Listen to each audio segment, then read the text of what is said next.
आरा शहर की वर्षों पुरानी घटना है। उस जमाने की जब इक्का और बगी चला करती थी। करीम मियाँ कभी कभी देर रात तक इक्का चलाया करते थे। बड़ी चौक के पास टमटम पड़ाव था। एक रात की बात है, करीम मियाँ सवारी का इंतजार कर रहे थे।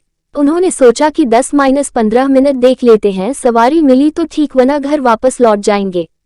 कुछ देर बाद वे घर जाने के लिए इक्का मोड़ रहे थे कि आवाज आई, ये इक्का वाले चलोगे। करीम मियाँ ने देखा दो बुजुर्ग मौलाना सफेद कुर्ता पैजामा पहले खड़े थे। उनके गले में सोने की चेन थी, एक के हाथ में छड़ी थी। उन्होंने फिर पूछा, चलोगे? क्यों नहीं सरकार, जरूर चलेंगे। कहाँ चलना है? हमें नवादा कब्रिस्तान वाले मस्जिद में जाना है और फिर यहीं वापस लौटना है। 10-15 मिनट वहाँ रुकेंगे। चलोगे? चलूंगा हुजूर, रात काफी हो चुकी है, भाड़ा क्या देंगे? देखो इक्के वाले, तुम चलो, तुम्हें उम्मीद से ज्यादा पैसे देंगे। ठीक है सरकार, आइए बैठिए, आप लोग बड़े आदमी हैं, जो देंगे रख लेंगे। वे लोग इक्के पर बैठ गए। करीम मियाँ ने उसे सड़क पर दौड़ा दिया। मुश्किल से 2 किलोमीटर का रास्ता था। सड़क पर ट्रैफिक भी नहीं था।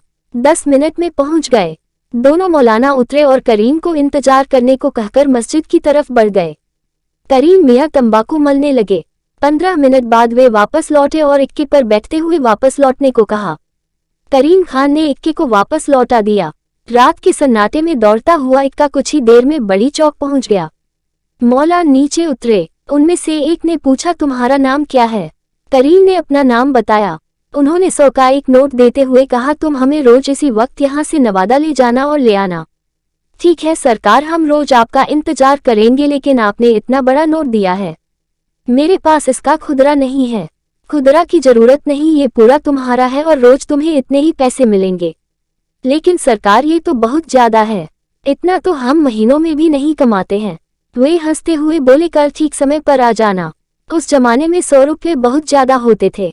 अच्छे अच्छे अधिकारियों का भी वेतन इतना नहीं होता था। करीम मियाँ सोचते हुए घर की तरफ बढ़ गए। अगले दिन से वे रात को मौलानाओं का इंतजार करता और हर रोज से 100 का नोट मिल जाता। पैसा आने पर घर की हालत सुधरने लगी, रहन सहन का स्तर सुधरने लगा। पास पड़ोस के लोगों को समझ में नहीं आया कि उसकी कौन सी लॉटरी लग गई है।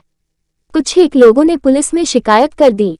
थाना के दारोगा ने रात के वक्त चौक पर सवारी समेत करीम मियाँ को दबोच लिया और टाउन थाना में लाकर बंद कर दिया। उन्होंने पूछा कि वे लोग कौन सा धंधा करते हैं। करीम ने सफाई देनी चाहिए तो बोले, ठीक है, सुबह में बात करूंगा। सुबह के वक्त दारोगा जी थाना पहुंचे तो हाजत में करीम खान अकेला नजर आया। उन्होंने पूछा, मौलाना लोग कहाँ गए? सरकार, हमें झपकी आ गई थी, आंख खुली तो वे पता नहीं कैसे कहाँ चले गए। चाबी तो मेरे पास थी, ताला भी बंद है, फिर वे कैसे निकल गए? दारोगा ने बड़बड़ाते हुए कहा। सही सही बताओ, तुम्हारे पास इतना धन कहाँ से आया? सरकार, ये मौलाना लोग रोज मेरे इक्के पर नवादा जाते और वापस आते थे और 100 रुपया रोज देते थे। वे कोई जिन भूत तो नहीं थे? पता नहीं साहब, हम तो गरीब आदमी हैं, भाड़ा इतना ज्यादा देते थे तो उनको ले जाने से मना कैसे करता। ठीक है, तुम जा सकते हो। करीम खान उसके बाद रात रात भर टमटम पड़ाव पर पड़ा रहता, लेकिन वे मौलाना फिर उसे कभी नहीं मिले। दारोगा जी के साथ भी अजीबो गरीब घटनाएं होने लगी। कई बार अदृश्य हाथों ने थप्पड़ मारकर मुंह लाल कर दिया। उन्होंने कान पकड़ा कि अब कभी बिना जांचे परखे ऐसी कार्रवाई नहीं करेंगे और अपना तबादला करा लिया। आरा के लोग आज भी इस कहानी को याद करते हैं।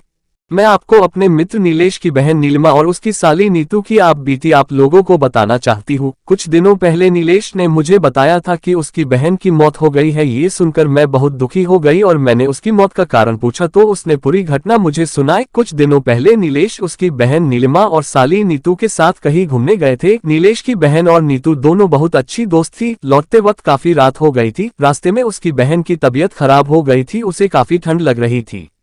हमारा घर अभी भी 100 किलोमीटर दूर था और रास्ते में कोई भी रुकने की जगह नहीं मिल रही थी। थोड़ी देर के बाद हमें एक होटल दिखाई दी तो नीतू ने होटल में रुककर उसकी बहन को आराम देने को कहा। उस होटल के काउंटर पर हमने जब रूम के लिए पूछा तो उसने बताया कि सभी रूम फुल थे, क्योंकि उस रास्ते पर केवल वही एक ढंग की होटल थी। लेकिन तभी होटल के मैनेजर ने बताया कि एक रूम खाली था, रूम नंबर 13। हमने उस समय अंधविश्वासी वाली बातों को ना सोचकर रूम ले लिया।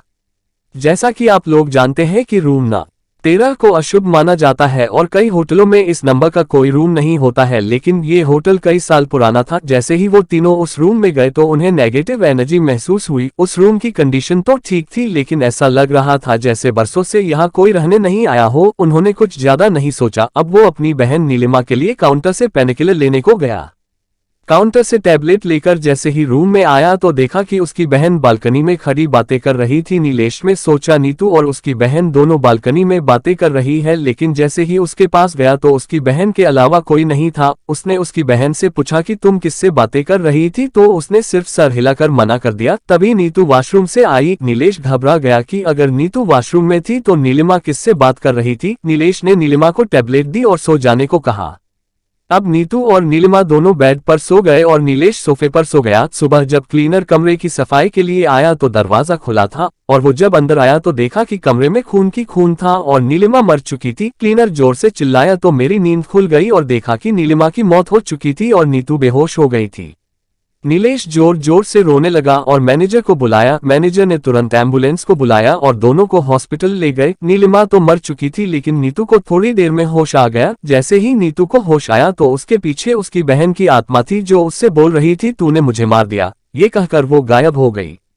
नीलिमा काफी बुरी तरह डर गई। अब नीलेश में नीतू से सारी घटना पूछी तो उसने बताया कि रात को जब मैं पानी पीने उठी रात तो देखा नीतू फिर से बालकनी में बैठी थी और कुछ बदल रही थी और मैं जैसे उसके पास गई और उससे पूछा कि वो यहाँ क्या कर रही है तो उसने मुझे जोर से धक्का दिया और मेरा सर दीवार से टकरा गया और मैं बेहोश हो गई और इसके अलावा मुझे कुछ याद नहीं है। जैसे ही नीतू हॉस्पिटल से छुटी तो वो नीलेश के साथ उस होटल में गई और उसने काउंटर पर मैनेजर से बात करने को कहा तो उसने बताया कि आपकी घटना के दूसरे दिन मैनेजर की मौत हो गई थी। वो दोनों शॉक हो गए। उन्होंने क्लीनर से माजरा समझने की कोशिश की तो उसने बताया कि आप जिस रूम में रुके थे वो प्रेत बाधित था और रात में वहाँ कोई नहीं रुकता है, लेकिन मैनेजर ने पैसों के चक्कर में रूम आपको दे दिया। इस रूम में पहले भी 2 मौतें हो चुकी है। अब सारी बात नीलेश को समझ में आई। इस घटना के बाद नीलेश काफी सदमे में चला गया और कभी किसी होटल में नहीं रुका।